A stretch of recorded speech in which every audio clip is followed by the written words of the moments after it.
국민 라디오 지지하는 4가지 방법 아시나요? 다운로드하기, 별점 주기, 댓글 달기, 구독하기. 국민 라디오를 보다 많은 이들에게 전할 수 있는 가장 손쉬운 방법. 다운로드하기, 별점 주기, 댓글 달기, 구독하기.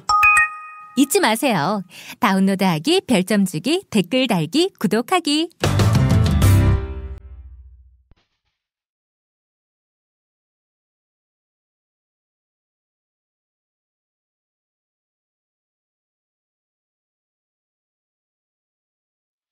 정치평론가 이강윤의 오늘.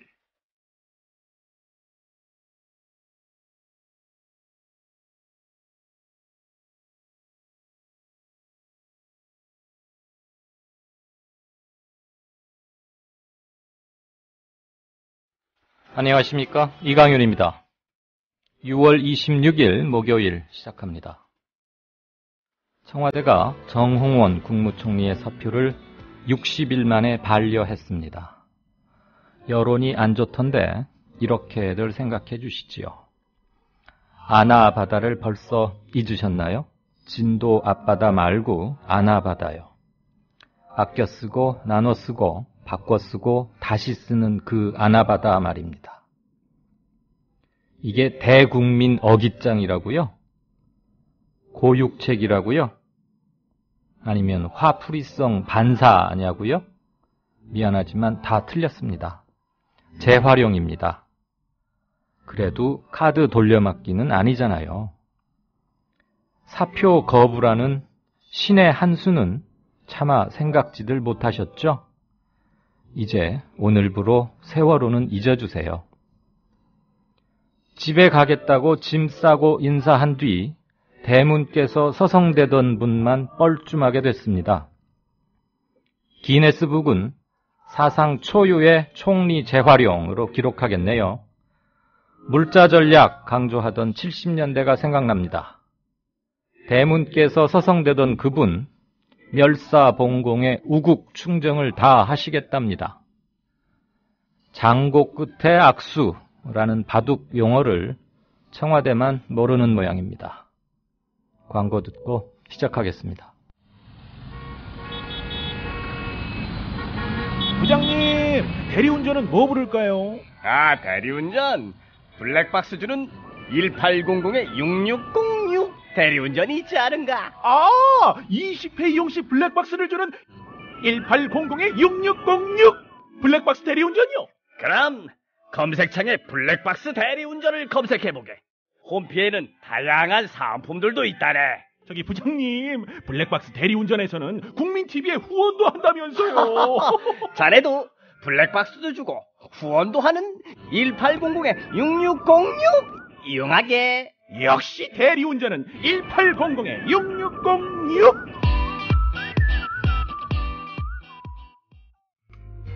커피. 이제 아무거나 마시지 말자. 커피를 즐기는 사람들에게 질 좋은 한 잔의 커피는 하나의 권리입니다. 커피로 만든 제대로 된 커피. 제제 원두커피로 여러분의 권리를 누려보세요. 02-749-1002. 주소창에는 카페제제.co.kr, 그리고 검색창에는 카페제제를 검색하세요. 카페제제는 서울 용산구에 위치해 있습니다. 카페제제는 카페가 아닙니다. 커피 전문 인터넷 쇼핑몰입니다. 헷갈리지 마세요. 네, 오늘 뉴스가 아주 폭주하는 날입니다. 별별 뉴스가 다 있네요.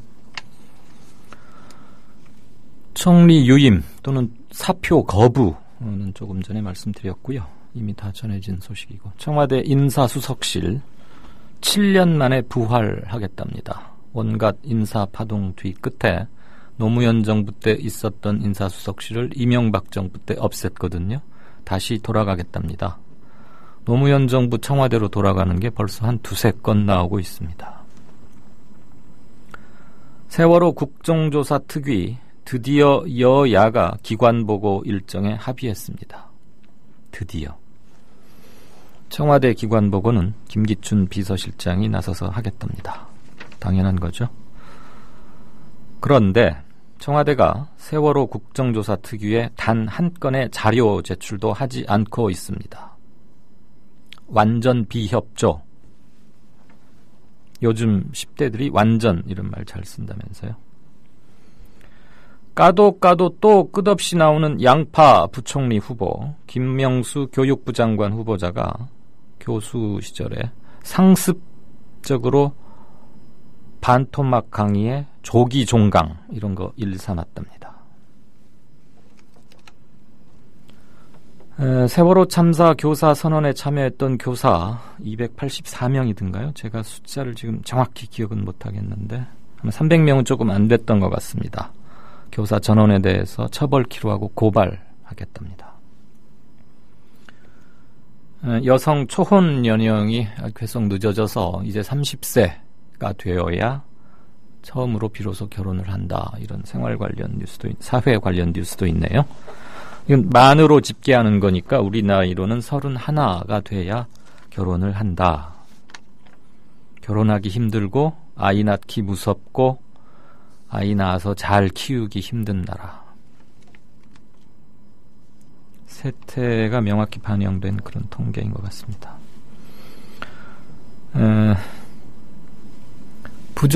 선거 자금, 정치 자금 부정 수수 혐의로 기소되었던 정두원 의원은 일단 당분간은 의원직을 유지하게 됐습니다.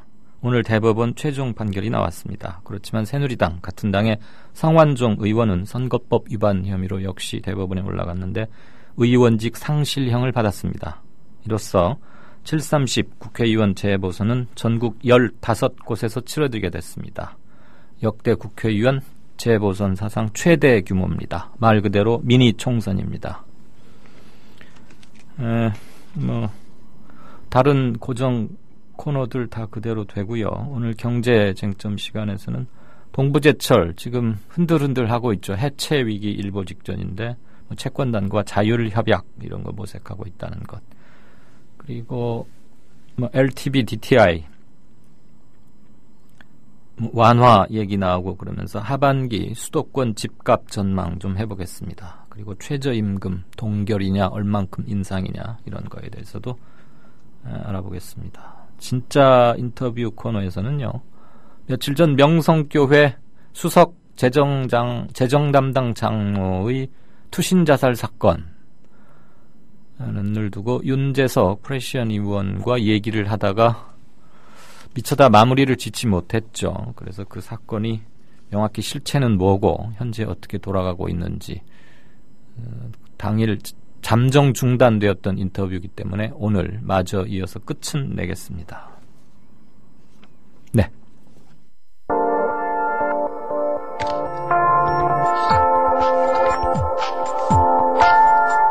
지금 여러분께서는 정치평론가 이강윤이 진행하는 국민라디오 시사 프로그램 이강윤의 오늘과 함께하고 계십니다.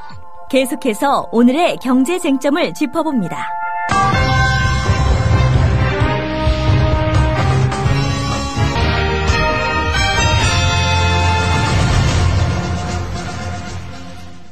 네, 길경식 이사님 나와 계세요? 네, 안녕하세요. 안녕하세요. 네. 동부그룹 상당히 큰 데잖아요? 예, 그렇죠. 예, 그 동양그룹 여파가 가신 지 얼마 안 된 것 같은데 아직도 네. 그 주름살이 곳곳에 남아 있는데 동부제철이 이번에는 자율협약에 들어간다고요? 현재 지금 동부그룹 전체적으로 상황이 어떻습니까? 일단 아마 동양그룹하고 비슷한 유로 좀 흘러가게 될 것 같습니다. 네. 일단은 그 외형 자체가 동양도 마찬가지로 이제 건설사 위주였는데 동양증권에서 이제 판매된 채권으로 인해서 개인 소비 투자자들이 손해를 봤던 것처럼 동부그룹의 경우에도 동부제철, 그러니까 철강 관련한 제조업이 중심인데 지금 동부증권 등 그 금융업종을 통한 이제 그 채권들이 아마 좀 나중에 문제가 돼서 개인분들의 피해가 조금 예상이 되고 있어요.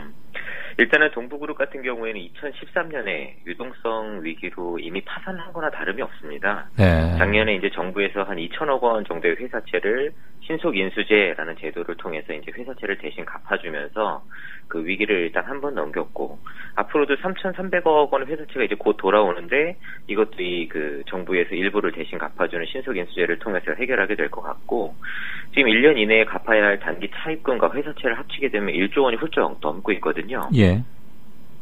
그래서 동부그룹에서는 일단 자기들이 가지고 있는 것들을 이것저것 팔겠다라고 이야기는 했는데 이게 쉽지가 않아요. 왜냐하면 지금 내놓은 말씀하신 동부제철이라든지 건설이라든지 뭐 원자재 관련한 계열사들을 쭉 내놓았는데 이쪽의 업황들이 지금 글로벌 과잉 투자로 인해서 굉장히 안 좋습니다. 네. 그래서 이 계열사들의 가격을 정말 아주 싸게 내놓거나 아니면 다른 무언가 인센티브를 붙여서 팔지 않으면 거의 팔기가 힘들거든요. 지금 계속 이제 팔리지 않고 있는 상황이고. 예. 그렇다 보니까 이 동부그룹의 돈을 꿔줬던 채권단에서 그 동부그룹이 금융 계열사들을 가지고 있으니까 그 계열사들의 주식을 담보로 해서 유동성을 지원해 주겠다는 조건을 달아서 팔아라라는 요구를 이제 계속 해오고 있는 거고. 네.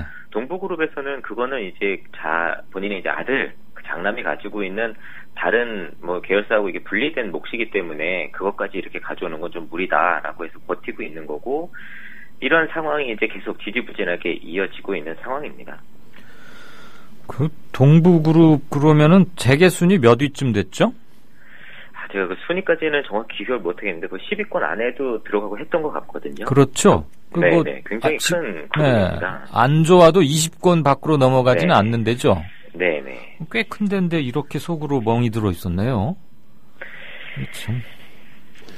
그래서 동부그룹이 지금 이거저거 다 판다고 했던데 뭐 팔릴 만한 게 있습니까? 지금 실제로는 거의 판매가 어려울 거로 보여집니다. 더군다나 이제 그 그룹이 총수가에서 본인들은 피해를 보고 싶지 않아서, 그러니까 사재 출연에 대해서 이제 채권단에서 계속 가지고 있는 것들을 내놓아라라고 이야기를 하는데 그렇게 해서 버티고 있는 상황이거든요. 그러다 보니까 아무래도 이게 점점 더 늦어지고 지금 이제 뉴스에 자율협약 이야기가 나오고 있는 것도 바로 그런 것 때문인데요. 보통 이렇게 기업이 파산 위기에 놓이게 되면 그 상황에 따라서 자율협약이라든지 기업 개선 작업, 이거는 다른 말로 이제 워크아웃이라고 하고, 기업 회생 절차, 이건 다른 말로 법정 관리, 세 가지 단계를 거치게 돼요. 네.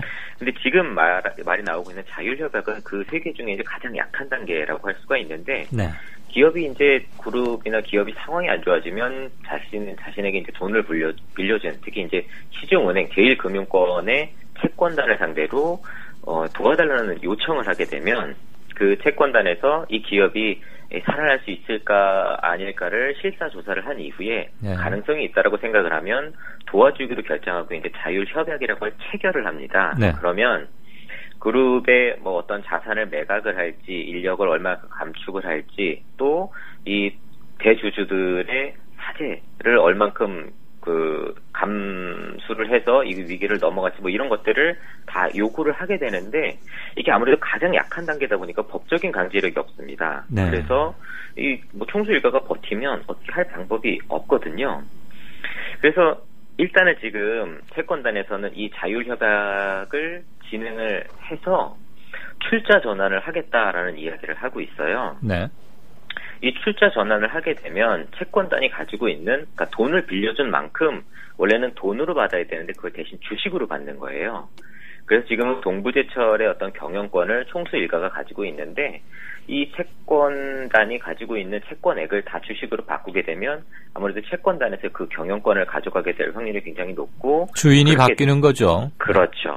그렇게 될 경우에 이제 본인들 채권단이 원하는 방식으로 자산들을 조금 더 적극적으로 팔거나 판매를 하고 구조조정을 좀 진행을 하겠다라는 이야기를 계속하고 있는 거고, 정부 쪽에서도 지금 동부그룹뿐만 아니라 다른 이제 그룹들도 지금 뭐 겉으로 뭐 이야기가 나오고 있는 그룹들도 많이 있고, 겉으로 나타나고 있지는 않지만 속으로 골마 있는 그룹들이 굉장히 많이 있어서 이런 그룹들에 대해서 좀 선제적으로 구조조정을 한다거나, 채권단에서도 본인들이 빌려준 돈에 대해서 이게 얼마나 회수가 가능한지에 계속 좀 체크를 하도록 하고 있는 상황인데, 이런 것들이 실제적으로 좀 오랫동안 골마왔습니다. 2008년도 이후서부터 지금 벌써 5년, 6년 이상 골마온 것들이라서 지금 어떻게든 정부하고 은행권에서 막고는 있지만 이게 부실이, 특히 이제 부동산과 관련해서 같이 좀 부실이 터지게 되면 굉장히 큰 좀 한번 또 회오리가 이렇게 몰아치지 않을까라는 생각이 좀 듭니다.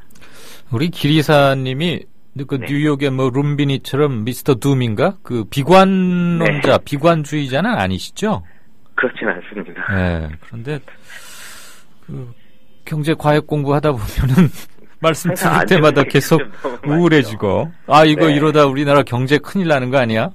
정치도 지금 꼬일 대로 꼬여 있는데 사회는 뭐 이곳저곳에서 뻥뻥 터지고 불안하고 경제마저 이렇게 암울하게 들리니까 어떡하나 자꾸 그런 생각이 들어요. 집값 어쨌거나 중요한 문제고 가계부채 측면에서건 뭐 경제 활성화 측면에서건 많은 사람들이 관심을 갖고 있고 하우스푸어와 노후 빈곤 이런 것까지도 다 연관되어 있잖아요. 그렇죠. 하반기 수도권 집값 어떻게 보세요? 일단 그 언론에서는 하반기에 뭐 집값이 이제 뭐 강보합세다. 뭐 일부 어떤 상황에서는 뭐 정책 변수에 따라서는 더 좋아질 수도 있다. 뭐 이런 식의 이야기가 나오고 있는데 이런 것들이 좀 굉장히 무책임하다는 생각이 좀 들었어요. 어제도 이제 뉴스에 보니까 영종도에서 그 어떤 그 시민분이 아파트를 할인 분양하는 거에 대해서 반대를 하다가 이제 분신 자살을 하셨다는 뉴스가 나왔더라고요. 그러게요. 근데 이 아파트를 왜 할인 분양하는가를 생각을 해보면 건설사들이 아파트가 팔리지 않기 때문에 할인 분양을 하는 거거든요. 그것도 뭐 30%에서 40%씩 할인 분양을 하는데 그럼 왜 아파트가 팔리지 않느냐 생각을 해보면 아파트를 살 사람이 없기 때문입니다. 근데 이 아파트가 살 사람이 없으면 자산 가격이 절대 오를 수가 없어요. 뭘 어떻게 하든 상관없이 다른 어떤 정부에서 뭘 하건 상관없이 자산 가격이 오를 수가 없습니다. 그래서 아파트를 살 사람이 많아지거나 아니면 아파트를 살 수 없던 사람들이 임금이 올라가고 사업이 잘 돼서 돈이 많아져서 아파트를 살 수 있어지거나 그 두 가지 상황이 되지 않는 한은 아파트 가격이 오를 수가 없는데 소위 전문가라는 사람이거나 혹은 정부의 어떤 그 고위 관료들이 국민을 상대로 이렇게 좀 거짓말들을 계속 너무나도 이렇게 태연하게 하고 있고 그런 거짓말에 속아 넘어가는 일부 국민들은 굉장히 극단적인 선택을 하면서 지금 벼랑 끝으로 떨어지고 있는 것 같아서 너무 좀 안타깝거든요. 지금 뭐 최경환 내정자가 GTI나 LTV 규제 완화를 통해서 부동산 시장을 변화하겠다 이야기를 하고 있는데 실질적으로 정부 정책을 통해서 자산 시장의 가격을 이렇게 움직인다라는 발상 자체가 이게 정상이 아니라는 겁니다. 시장 자체가 지금. 그리고 2008년도 이후서부터 매 이제 정권이 바뀔 때마다 정권에서도 몇 번씩 부동산 정책을 내놓으면 가격이 조금 올라갔다가 몇 달 지나면 또 떨어지고 내놓으면 조금 올라가 또 떨어지고 이런 게 계속 반복이 되고 있거든요. 그럼 뭐 약발이 안 먹히는 구조적인 하락세를 면할 수 없다. 뭐 이런 얘기입니까? 이런 식의 정책을 집행해 오는 게 전 세계적으로 대한민국밖에 없습니다. 그럼 어떻게 해야 돼요? 전체적으로 시장 자체가 왜곡이 지금 심해서 지금 우리나라 이제 뭐 아까도 말씀하신 것처럼 가계부채도 많고 정부도 빚도 많고 사람들이 소득이 없다 보니까 내수도 점점 줄어들고 또 젊은 사람들은 일자리도 없고 이게 다 부동산하고 맞물려 있습니다. 그래서 이 부동산 시장에 몰려있는 묶여있는 돈들이 다시 생산 경제로 돌아올 수 있는 그 길을 터줘야 되는데 그게 바로 자산 시장의 가격 조정, 그러니까 쉬운 말로 하면 거품이 붕괴가 되어야지만 다시 시장이 순환이 되기 시작한다는 겁니다. 그러면 지금은 집값이나 부동산 가격이 더 빠져야 한다고 우리 기리사는 보고 계시는 건가요? 그렇죠. 지금은 신용 경색 현상입니다. 큰 그림에서 봤을 때 부동산 시장에 너무 많은 자금들이 몰려 있어서 전체적으로 시장이 순환이 되지 않는 상황이고 이런 상황이 오래가면 그 신체로 얘기하면 조직이 괴사하듯이 사람들이 죽어나갑니다. 그럼 지금보다 더 떨어져야 하고 떨어질 여지도 있다 이 말씀이신 거죠? 그 연구소에서 그 GDP 성장률하고 자산시장 이 가격의 움직임을 2000년도서부터 비교를 좀 해봤어요. 근데 다른 나라들 경우에는 GDP 성장, 그러니까 경제, 실제 경제가 성장하는 거하고 자산시장의 이 그 수익률의 변화가 거의 비슷하고 그 다음에 이게 좀 벗어나더라도 다시 돌아옵니다. 근데 우리나라 같은 경우에는 부동산 가격이 지금 GDP 성장률 변화 폭하고 비교를 해봤을 때 적어도 5배에서 8배 정도 지금 부풀려져 있어요. 근데 이게 다시 GDP 성장률 수준만큼 다시 이게 와서 붙지 않으면 그만큼의 격차를 그 일반 국민들이 대신 부담을 하는, 그러니까 그만큼 더 못 살게 되는 만큼 효과가 있는 겁니다. 그러면요. 네. 그냥 우리 길리사님처럼 경제 공부 많이 하신 분들의 눈높이 말고 그냥 보통 사람의 제 눈높이로 하나 질문 드릴게요. 네. 아직도 아파트 가격이나 부동산 가격에 거품이 많이 끼어 있는 형편이니까 나라 예. 경제 전체를 봐서는 더 떨어지는 게 좋다라고 지금 진단을 하고 계시는 건데 네. 빚내서 최근 3, 4년, 4, 5년, 2, 3년 전에 집을 네. 은행 융자 얻어서 집 산 분들은 그러면은 네. 손해가 불가피하잖아요. 그렇죠. 그러면 이분들의 일시적인 희생을 감수하고라도 부동산 가격은 떨어지는 게 국가 경제 전체를 위해서는 옳다. 즉 일부 계층의 피해는 어쩔 수 없다. 좀 냉혹하게 말하자면 이런 건가요? 이거를 좀 이제 어떻게 봐야 되냐면요. 예. 그 모든 건 이제 동전의 양면처럼 장점이 있으면 단점이 있습니다. 자산 시장의 가격을 부양하게 되면 그게 그냥 자동으로 부양이 되는 게 아니라 거기에 들어가는 비용이란 게 있습니다. 네. 그러니까 비용 투자 대비 편익을 생각하잖아요. 예. 그런 것처럼 지금 자산 시장의 가격을 부양했을 때에 온 국민들이 얻는 편익과 자산 시장이 무너졌을 때 경제가 다시 원상복귀 됐을 때 온 국민이 얻을 수 있는 편익을 비교를 해봤을 때 어느 것이 더 좋은가 생각을 해야 되는데 네. 지금 전 국민의 반 정도가 반은 집이 있으시고 반은 집이 없으세요. 예. 근데 그 중에 또 집이 있으신 분 중에 25% 정도는 다 가계대출을 끼고, 그러니까 소위 이제 은행 월세 산다고 하죠. 예. 그러신 분들이 또 절반 정도가 돼요. 그 이야기는 온전히 자기 돈으로 자기 집을 가지고 계신 분은 한 20%에서 25% 정도밖에 되지 않거든요. 네. 그러면 이 자산의 가격, 부동산의 가격을 부양하는 정책은 결국에는 이제 일부 집이 있는 사람들을 위한 정책인 거고, 네. 그 나머지 사람들한테 돈을 걷어서 집을 가지고 있는 사람들한테 보조금을 주는 것과 같아요. 어허. 그래서 일시적으로는 이제 늦게 거짓 정보를 듣고 집을 사신 분들이 이게 피해가 너무 막심한데라는 생각이 드실 수도 있지만 네. 이거를 만약에 부동산 가격을 끝까지 유지해서 나갈 수 있다라고 하면 예. 그렇게 유지하는 게 나을 수도 있어요. 근데 언젠가는 이게 떨어지는 게 아니라 다시 원상복귀가 될 수밖에 없어요. 원상복귀를 하면 그러니까 경제가 발전하는 수준만큼 네. 자산의 가격도 올라야 되는데 네네. 지금은 경제가 발전하는 수준보다 자산의 가격이 더 뛰어 있어요. 예, 예. 왜 그러냐 하면 사람들이 대출을 내서 자기가 벌어들인 늘어난 소득보다도 미래의 소득을 먼저 땡겨와서 집을 사다 보니까 지금까지 성장한 경제 성장보다 더 높은 폭으로 자산이 가격이 올라가 있어요. 그래서 이 미래에서 대출을 꾸어온 만큼 소득이 경제가 성장하지 않는 이상은 부동산 가격이 다시 경제 성장폭만큼 떨어질 수밖에 없다는 겁니다. 그러니까 이게 가격을 떨어뜨리자가 아니라 시장 자체에 그런 거대한 힘이 작동을 하게 돼서 조정이 될 수밖에 없어요. 예. 네. 다시 한번 네. 제가 질문을 드리겠습니다. 네. A다 B다로 답변을 요청하는 것 같아서 조금 송구하기는 네. 한데 네. 논점을 좀 간략하고 우리들이 그냥 네. 일상생활에서 쓰는 말로 해보자면 예. 최근 4, 5년 이내에 은행에서 빚을 내서 산 아파트나 집을 산 분들의 경우에 네. 희생은 어쩔 수가 없지만 집값은 떨어질 수밖에 없고 떨어뜨리게 하는 게 맞다. 이쪽 견해이신 겁니까? 그러니까 지금 집값을 그냥 떨어뜨리자는 게 아니라 네네. 그냥 놔두라는 겁니다. 놔두면 저절로 지금 떨어지게 네. 돼 있다면서요. 네.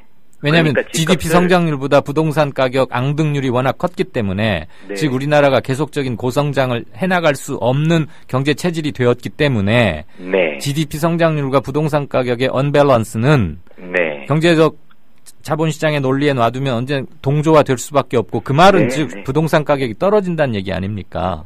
그렇죠. 그걸 그러니까 인위적으로 이거를- 부양하지는 예. 말자라는 얘기잖아요. 지금 우리 맞습니다. 기리사 네. 얘기는. 네. 그러면 제 질문이 맞긴 맞네요. 네. 빚내서 집산 사람들 개인적으로는 좀 억울하고 힘들겠지만 네. 나라 경제 전체를 위해서는 당분간의 희생은 불가피하다.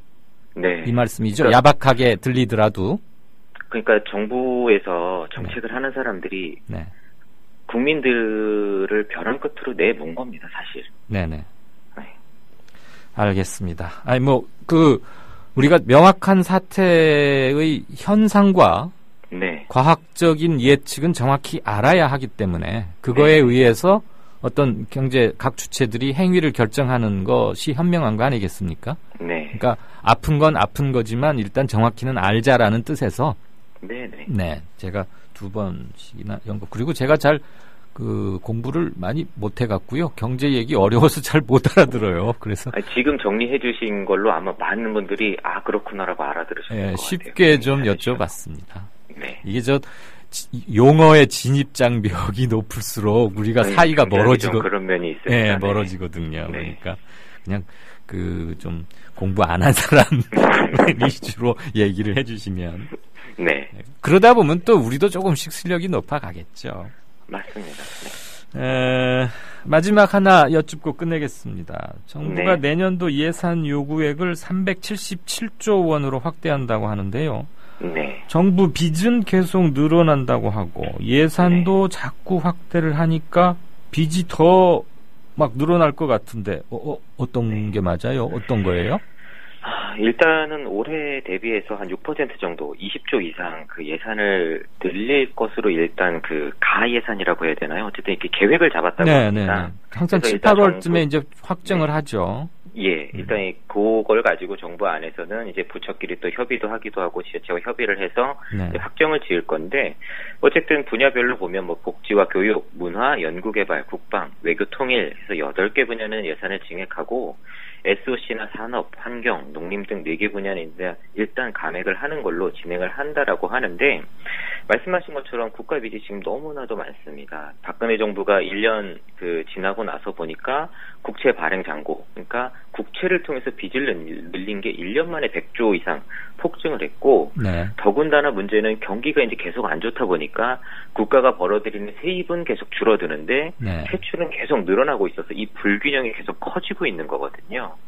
그런데 이렇게 공적 부채가 계속 늘어나게 되면 실물 경기도 같이 위축이 될 수밖에 없습니다. 그런데도 정치인들이나 이제 정권들은 본인들 정권에서 무언가 이제 이렇게 일을 하고 있는 것처럼 보여주기 위해서 인위적으로 예산을 계속 늘리고 또 일자리를 밥그릇을 지키기 위해서 예산을 계속 늘리고 있는 이런 행태를 보이고 있는데 이런 것들이 좀 빨리 조정이 되지 않으면 국민들이 특히 이제 우리 후세들이 이렇게 짊어져야 될 압박감들이 계속 더 커질 수밖에 없습니다. 그렇죠. 예, 오늘 특히 하반기 부동산 집값 전망 통해서 아파트를 투자의 대상으로 샀던 사람들이 손해를 보거나 하는 건 당연한데 전셋값이라거나 이사라거나 여러 가지 이유 때문에 실수요자여서 은행 빚을 내서 샀던 정말 실수요자들 의식주는 기본적인 거니까 그런 사람들로서는 좀 귀담아 들어야 할 그러니까 은행 빚을 계속 내고 있는데 자기가 사놓은 자기 등기부상에 올라있는 자기 집의 자산 가치는 계속 떨어진다면 이건 참 굉장히 심각한 문제고 경제적인 행위를 다시 한번 결정해야 하는 순간인 거잖아요. 그런 점에서 오늘 설명 잘 들었습니다. 고맙습니다. 네, 감사합니다. 네, 지금까지 김광수 경제연구소의 길경식 이사와 경제 관련 몇 가지 짚어봤습니다.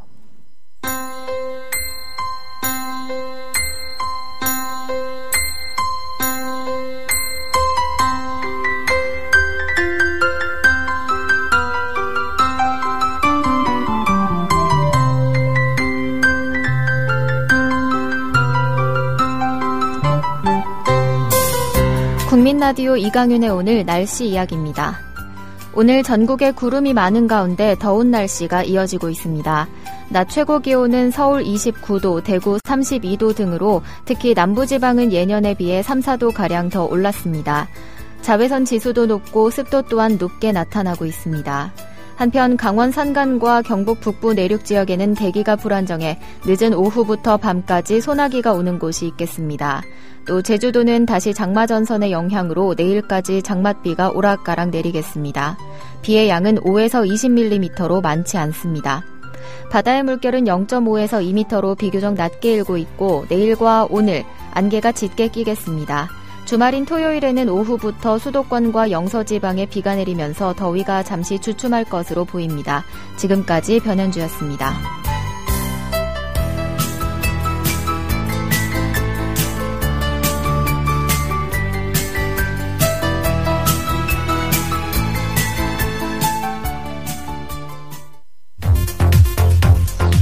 또 하나의 공정 언론, 국민TV 뉴스.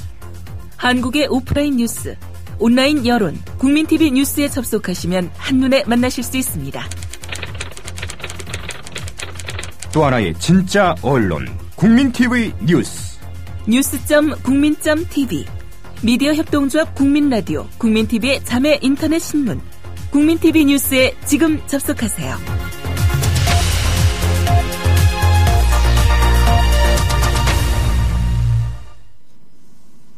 네, 지금 막 들어온 긴급 연합뉴스 속보 하나 전해드리고 뉴스 브리핑 들어가겠습니다. 연합뉴스도 긴급은 제목만 띄워놓으니까요. 기사 내용은 없는, 그래서 자세히는 지금 모르겠는데, 대한민국 정부가, 그러니까 대한민국이 유병언 등에 4,031억 원 구상권을 청구하겠답니다. 하겠다는 건지 했다는 건지 아무튼 청구 방침이랍니다.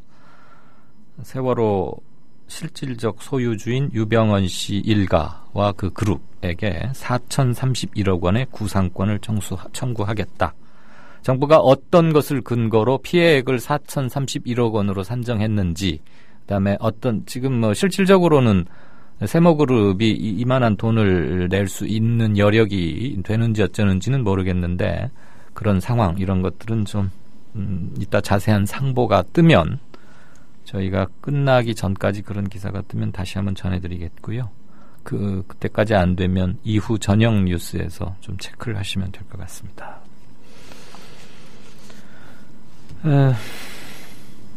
네, 국민TV 뉴스 안은필 기자, 어서 오십시오. 네, 안녕하세요. 박근혜 대통령의 정홍원 총리 유임, 야권에서 비난이 당연해 보입니다만 빗발쳤죠. 여야 반응 좀 묶어보십시다. 네, 그렇습니다. 윤두현 청와대 홍보수석은 오늘 브리핑을 열고 국정 공백과 국론 분열이 매우 큰 상황임을 밝히며 박근혜 대통령이 정홍원 국무총리의 사의를 반려하고 국무총리로서 사명감을 갖고 계속 헌신해 줄 것을 당부하셨다고 발표했습니다. 유임이 결정된 정홍원 국무총리는 국가 개조에 마지막 힘을 다하겠다는 입장을 밝혔습니다. 이에 대해 노회찬 전 의원은 자신의 트위터에 정홍원 총리 유임은 국무총리 내정자들을 잇따라 자진사퇴하게 한 국민 여론에 대한 박근혜 대통령의 보복 인사라며 음식 상한 것 같다며 다시 해오라니까 먹다 남은 음식 내오는 꼴이라고 지적했습니다. 진중권 동양대 교수도 통치인지 개그인지 어처구니가 없다며 이로써 세월호 참사에 대해 아무도 책임을 지지 않게 됐다고 적었습니다. 네, 먹다 남은 음식 내오는 꼴. 국정운영, 국무, 나란 일이 이렇게 희화화 조롱거리가 되어서야, 이게 좀 세월호 대참사 때문에 인사 요인이 발생한 것 때 이렇게 코미디로 끝이 나다니 서글픕니다. 청와대가 부랴부랴 인사수석실 부활시키겠다고요? 네, 그렇습니다. 박근혜 대통령은 오늘 청와대에 인사수석실을 신설하겠다고 밝혔습니다. 인사수석은 노무현 정부 출범 첫 해인 2003년 만들어졌다가 2008년 초 이명박 정부 들어 폐지됐던 조직입니다. 인사수석실은 공직 후보자에 대한 철저한 사전 검증과 우수한 인재 발굴 및 평가를 상설화하는 역할을 맡게 됩니다. 김명수 교육부 장관 후보, 강의도 그냥 반토막쯤 해버리고 그나마 그것도 조기 종강 그런 걸 밥 먹듯이 했다면서요? 네, 그렇습니다. 김명수 후보자는 한국교원대 교수로 일하고 있었는데요. 올 1학기 3시간 강의 중에 1시간 반씩만 수업을 했고 인사청문회 준비로 바쁘다며 2주 조기 종강했다는 증언이 나왔습니다. 김 후보자로부터 수업을 들은 한 대학원생의 증언인데요. 이 학생은 또한 김 후보자가 어디 가서 1시간 반만 수업한다는 얘기하지 말라고 당부했다고도 말했습니다. 어디 가서 하지 말라는 말까지. 예. 네. 가관이어서 차마 더 이상 듣지를 못하겠습니다. 세월호 참사 교사 선언했던 참여교사 284명 모두 다 처벌하겠다는 겁니까 지금? 네, 그렇습니다. 네. 교육부가 세월호 참사와 관련해 박근혜 대통령 퇴진 등을 요구한 교사 선언에 참여했던 교사 284명을 검찰에 고발했습니다. 교사 선언 참여자는 1차 43명, 2차 80명, 3차 161명입니다. 교육부는 1, 2차 교사선언 참여자 중 상당수가 3차 선언에 참여했고 또 참여자 대부분이 사실 확인을 거부한 데다 일부 교육청에서도 감사와 조사를 거부해 사실관계 확인이 어려워서 전원을 고발하기로 했다고 밝혔습니다. 네, 확인이 어려워서 전원 고발한다. 행정 편의주의인데 처벌을 전제로 한 이런 편의주의가 과연 정당성을 가질지 심각히 의문이 듭니다. 세월호 국조특위 여야가 합의를 했고 청와대도 기꺼이 진상규명해야 한다 말은 이랬는데 한 건의 자료도 제출하지 않고 있다고요? 네, 청와대 대통령 비서실과 국가안보실이 세월호 국조특위 야당 측 의원들의 자료 제출 요구를 일축하고 있습니다. 국조특위 야당 간사인 김현미 새정치연합 의원은 오늘 정부의 늑장, 부실 자료 제출이 도를 넘었다며 정부는 서류 제출을 미루거나 제출하더라도 문제의 본질을 회피하는 두루뭉술한 답변으로 임하고 있다고 비판했습니다. 야당 측 특위 위원들이 185건의 자료를 요청했지만 청와대 비서실과 국가안보실은 단 한 건의 자료도 제출하지 않고 있다는 겁니다. 김 의원은 또한 국회에 거듭된 자료 제출 요구에 청와대 한 담당자는 자료 제출하지 말라는 지침을 받았다고 밝혔으나 누구의 지시인지에 대해서는 끝내 입을 다물었다고 말했습니다. 세월호 국정조사특위와 기관보고 일정 드디어 합의했습니다. 한 7, 8일 만에 합의한 게 아닌가 싶은데요. 네, 세월호 국정조사 특위는 오는 30일부터 다음 달 11일까지 기관보고를 받기로 합의했습니다. 세월호 국조특위 여야 간사인 새누리당 조원진, 새정치연합 김현미 의원은 오늘 국회에서 기자회견을 열고 이같이 밝혔습니다. 또 기관보고는 각 기관의 장이 직접 하는 것을 원칙으로 정했다고 덧붙여 다음 달 10일로 예정된 청와대 비서실 기관보고는 김기춘 대통령 비서실장이 하게 됐습니다. 다만 국무총리실의 기관보고는 국무조정실장과 총리 비서실장이 대신하되 답변이 미진하다고 판단될 때는 여야가 정홍원 국무총리의 출석 여부를 논의하기로 했습니다. 네. 세월호 범대본 범사고 대책본부가 지금 진도군청에 차려진 지 70일 가까이 돼가는데 1차 정밀 수색 기간을 또 한 번 연장했어요. 그만큼 작업이 안 되고 있다 이런 얘기인데 언제까지 하고 어떻게 마무리하겠다는 겁니까? 네, 사고대책본부는 지난 20일에 완료하기로 했던 1차 정밀수색을 25일로 한 차례 연기한 데 이어서 이달 말까지 재차 연기해 진행하기로 했다고 오늘 밝혔습니다.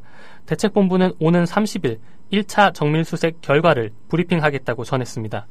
구조팀은 현재 집중 수색하고 있는 세월호 3, 4, 5층 격실에 미 구조자가 있을 것으로 보고 수색 범위를 확대하기보다는 반복 수색을 통해 재확인하기로 했습니다. 이 시각 현재 미 구조자는 11명입니다. 네, 동부전선 총기 난사 사건 일으켰던 임 병장에 대해서 국방부가 본격 조사를 시작했군요. 예, 동부전선 GOP에서 총기를 난사한 뒤 도주했다 자해한 임 병장이 오늘 강릉 아산병원에서 국군 강릉병원으로 이송됐습니다. 국방부는 임 병장의 상태가 호전됐다는 주치의의 판단에 따라 임 병장을 인근의 군 병원으로 이송했다고 밝혔습니다. 이에 따라 군 수사당국이 임 병장을 상대로 군 내 따돌림 여부 등 범행 동기를 본격 조사할 것으로 보입니다. 하지만 현재 임 병장이 범행 동기와 당시 상황 등에 대해 구체적인 진술을 하지 않고 있어서 조사가 장기화될 가능성도 있습니다. 한편 이번 사건에서 희생된 장병들의 유족이 김관진 국방장관과의 면담을 요구하며 장례 절차를 전면 중단하는 일이 있었는데요. 김 장관이 면담 의사를 밝혀 오늘 오후에 예정되어 있던 유족들의 기자회견은 취소됐습니다. 네, 지난번에도 한번 두 차례에 걸쳐서 보도해드린 적이 있는데 강릉 지역 대리 기표 의혹, 이제 검찰 수사가 시작된 겁니까? 네, 그렇습니다. 검찰은 오늘 강릉시 선거관리위원회에서 고발장을 접수받아 강릉 지역 거소투표 관련 자료를 검토하고 있다고 밝혔습니다.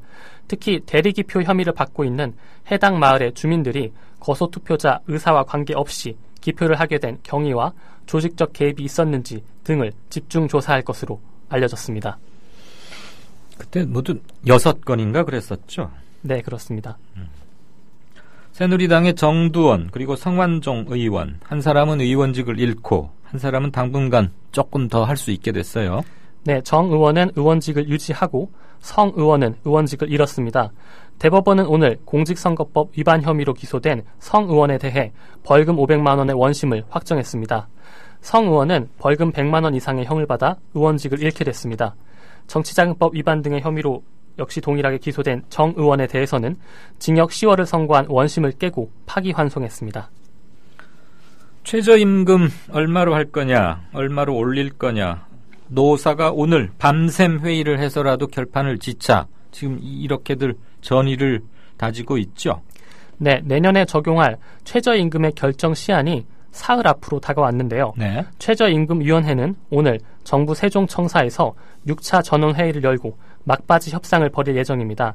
전원회의에 참석하는 노사공익위원들은 최저임금 결정 시한이 오는 29일까지이지만 28일과 29일이 휴일인 점을 고려해서 오늘 밤샘 회의를 해서라도 내일 오전 중에는 내년 최저임금을 결정하기로 의견을 모았습니다.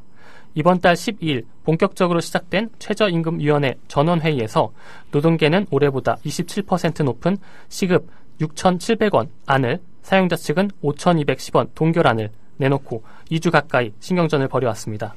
한쪽에서는 동결하자, 한쪽에서는 6,700원은 돼야 된다. 1,500원 정도 차이 나는 것 같은데 상당히 차이 폭이 큽니다. 이거 알바생들한테는 아주 치명적이고 아주 직접적인 것일 텐데요.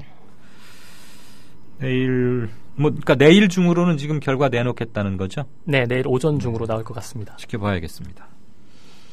우리나라 여성의 초혼 연령이 30세, 29.6세? 그러니까 30세로 봐도 크게 차이는 안 날 것 같은데, 이제 만 30이 될 때까지는 노처녀다, 결혼 언제 하느냐 이런 말 묻고 그러면 안 되겠어요.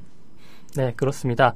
20년 전보다 무려 5세 가까이 높아졌는데요. 여성가족부와 통계청이 오늘 발표한 2014 통계로 보는 여성의 삶 보고서를 보면 지난해 한국 여성의 평균 초혼 연령이 29.6세로 1990년 24.8세에 비해 4.8세 상승했습니다. 같은 기간 남성은 27.8세에서 32.2세로 상승했습니다. 네. 또 이런 사고가 하나 터졌는데 다행히 사망자는 이 시간까지는 없는 걸로 보이지만 경기도 화성시에서 경비행기가 추락했네요. 예, 오늘 오후 4시쯤 경기 화성시 궁평항 인근 해안에 경비행기가 불시착했습니다. 탑승객 2명이 부상해 병원으로 이송됐습니다. 소방당국은 경비행기가 엔진 이상으로 추락한 것으로 보고 정확한 사고 원인을 파악 중입니다. 네, 잘 들었습니다. 네, 고맙습니다. 지금까지 국민TV 뉴스의 안은필 기자였습니다. 시청자 여러분 안녕하십니까? 미디어 협동조합 국민TV가 만우절인 4월 1일 오늘 거짓말처럼 30명도 채 안 되는 취재 제작 인력으로 거짓말처럼 매일 1시간짜리 생방송 뉴스를 만드는 TV방송을 시작합니다. 서울중앙지방검찰청에 중계카메라 나가 있습니다. 박보아 PD. 국민TV 뉴스 유지연입니다. 국민TV 뉴스 김희주입니다. 국민TV 뉴스 김진입니다. 국민TV의 첫 TV 프로그램은 밤 9시 당신의 진실한 메신저 뉴스K가 있습니다. 뉴스K, 국민이 세운 미디어 협동조합이 만듭니다. 네, 뉴스K 황준호 팀장 나와 있습니까? 예, 안녕하십니까? 안녕하세요. 예, 오늘 뉴스가 아주 많네요. 예, 굉장히 많습니다. 예, 그쪽에서 딱 3가지만 골라보십시다. 첫 번째는 저희가 이런 중계는 사실 기존 언론에서 별로 볼 수 없는 중계일 것 같은데요. 중계 카메라가 세종시 고용노동부 청사 앞으로 갔습니다. 네. 그래서 오늘 밤샘 토론에서 최저임금, 내년도 최저임금을 결정하는 회의가 있어서 네네. 그 회의 상황이 어떤지, 그리고 오전에 서울과 세종시 곳곳에서 민주노총 또 한국노총, 양대노총 위원장들 성명도 발표하고 이런 걸 해서 이 최저임금 문제를 좀 집중적으로 살펴보는 그런 코너를 만들었습니다. 예. 그리고는 역시 국회인데요. 오늘 노무현 총리가 사실 유임이라고 보기보다는 유임이라는 용어는 틀린 것 같습니다. 왜냐하면 사표를 이미 수리를 했기 때문에 번복이죠. 결정 번복인 거죠. 네, 사표 거부. 예, 사표 번복이고 아니면 혹시 결정 취소가 되는 건데 그 문제에 대해서 하면서 동시에 지금 어제 오후에 청와대에 원내대표가 갔다 온 후로 인사청문회 자체를 공격하는 논리들이 오늘 아침부터 나와가지고 예. 이 사람들이 어떤 목적으로 이렇게 하고 있나, 그리고 지금 공격의 이유는 뭔가에 대해서 짚어볼 예정입니다. 예. 그리고 그러면서 오늘 갔다 와가지고, 근데 오늘 또 마침 박영선 민주당 새정치민주연합 원내대표가 아침 회의 때 과거에 박근혜 대통령이 인사청문회를 옹호했던 발언들을 몇 가지를 추려서 말한 적이 있습니다. 예. 그래서 과거는 이렇게 해놓고 지금 와서 자기들이 안 되니까 인사청문회 자체를 공격하는, 그 제도 자체를 공격하는 이런 건 문제 있지 않나라는 생각에 그런 걸 얘기를 준비해봤습니다. 어디 뭐 말 바꾼 게 한두 개여야 말이죠. 예. 아무튼 그래도 그 팩트를 갖다 딱 놓고 얘기하면 사정은 좀 달라지긴 하죠. 그렇습니다. 예. 예. 이따 끝으로 예. 끝으로 부동산 금융규제 문제에 대해서 전문가들의 얘기를 들어보고 이게 국가 부채로 간다. 어제 피치에서도 이미 부채만 늘린다 얘기를 했는데 이 부분에 대해서 전문가들은 어떻게 보고 있는지 그런 것들도 역시 준비하도록 하겠습니다. 예. 우리도 조금 전에 경제 코너에서 공부를 조금 했었습니다. 예. 그거 공부하고 나서 뉴스K 보면 좀 더 잘 이해하겠네요. 예, 그렇습니다. 네, 이따 한 3시간쯤 후에 뉴스로 보죠. 예, 9시에 뵙겠습니다. 고맙습니다. 뉴스K 황준호 팀장이었습니다. 여보, 국민TV가 개국했는데 월 10,000원씩 내야 하는 조합비 어떻게 내라는 거예요? 그 자동적으로 출금할 수 있도록 하면 되잖아요. CMS 신청해요. 국민.tv 미디어 협동조합 홈페이지를 통하면 되는 거죠? 아빠하고 엄마하고 나 모두 다 조합원이잖아요. 그러면 우리 집은 3만 원 내야 해요? 꼭 그렇지는 않아. 가구 전체가 조합원이면 아빠만 대표로 내도 돼. 김용민입니다. 10,000원도 좋습니다. 그러나 자라는 꽃과 나무에 물을 더 주는 심정으로 자발적인 추가 조합비 납입을 해주셔도 감사하겠습니다. 우리의 꿈 아직 진행형이잖아요.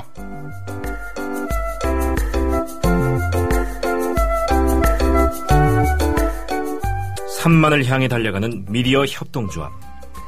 조합원 여러분, TV가 개국한 4월부터 조합비를 납입해 주십시오. 한 분 한 분의 조합비가 모이고 또 모일 때 미디어 협동조합은 건강한 방송, 공정한 보도로 보답할 것입니다. 자세한 안내는 국민.tv를 참고하세요.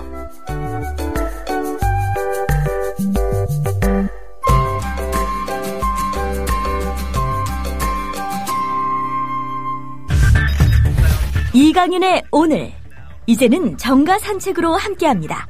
정치권 동향 생생하게 풀어드릴 분은요. 네, 한국일보 양정대 기자, 안녕하세요. 네, 안녕하세요. 우리 박근혜 대통령께서 헌정사상 초유의 일을 드디어 만들어내셨군요. 며칠 전에 이창극 전 총리 후보자의 낙마에 따라서 이 현 정부 들어서 무려 3명의 총리 후보자가 청문회 문턱도 가기 전에 이 중도 사퇴하는 그런 일, 정말 헌정사상 초유의 일이다, 뭐 이런 평가를 받았었는데요. 네. 오늘 사의를 표명한 현직 총리 그러면 60일 만에 다시 유임시키는 일이 있었습니다. 잠깐만요. 그게 유임이에요? 아니면 그때 일단 사표는 수리는 하고 후임 총리 올 때까지만 좀 집을 봐줘라, 이거 아니었었나요? 그렇죠. 사의는 사의, 그러니까 사표를 낸 건 아니고요. 응. 당시에 사의만 표명했다? 예, 사의를 표명했고 그 사의를 수용한 거죠. 사의?